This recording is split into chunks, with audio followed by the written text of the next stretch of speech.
Come on doggy what's your daddy. تو دوستوں یہ الفاظ ہیں سائفر کے اندر.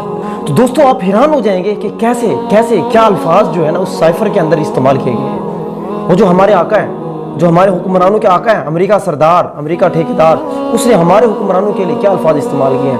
دوبارہ سنیے گا, کم آن ڈاگی ہوز یور ڈیڈی. تو دوستوں یہ الفاظ ہے ہمارے حکمرانوں کے لیے کہ ہمیں کیا ڈوگی کہہ رہے ہیں. ڈوگی کا مطلب سمجھتے ہیں. اور کم آن کہتے ہیں, اور کم آن جب بندہ کو کچھ جلدی ہو کسی کام کے لیے, اور کم آن جلدی کرو.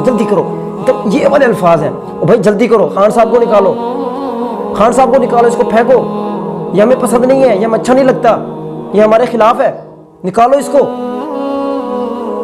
تو بھائی یہ لینگویج انہوں نے یوز کیا. میں اوریہ مقبول جان صاحب کو سن رہا تھا اور وہ کہتے اتنی غلیظ لینگویج استعمال کرتے ہیں نا یہ امریکن, یہ جو امریکی جو لوگ ہیں دوسروں کے, یہ جو دوسرے کنٹریز ہیں, کہتے ہیں باسٹرڈ کا مطلب سمجھتے ہو, باسٹرڈ مطلب یہ بڑی لینگویج استعمال کرتے ہیں. مطلب وہ انسان کو, وہ کسی دوسرے کو, پاکستانیوں کو, دوسرے جو ان کے جو کنٹریز ہیں, جو بیکورڈ کنٹریز ہیں, تو ان کو انسان ہی نہیں سمجھتے. بھائی ان کو یہ انسان ہی نہیں سمجھتے میرے بھائی, یہ ان کی لینگویج ہے. آپ اندازہ لگا لیں خود کو کیا تصور کرتے ہیں. اور قربان جائیں ہمارے حکمرانوں کا, اور ہم بھی قربان جائیں. ساری زندگی درس پڑھتے ہیں بہادری کا, شجاعت کا, قصے سناتے ہیں صحابہ کرام کے, بہادروں کے, صلاح الدین, ہمارے شاہینوں کے نام, بڑے بڑے غوری میزائل اور فلاں میزائل. لیکن سوچ کدھر ہے ہماری کدھر ہے؟ ہم کیا سن رہے ہیں؟ وہ کون سی لینگویج ہمارے خلاف استعمال کر رہے ہیں؟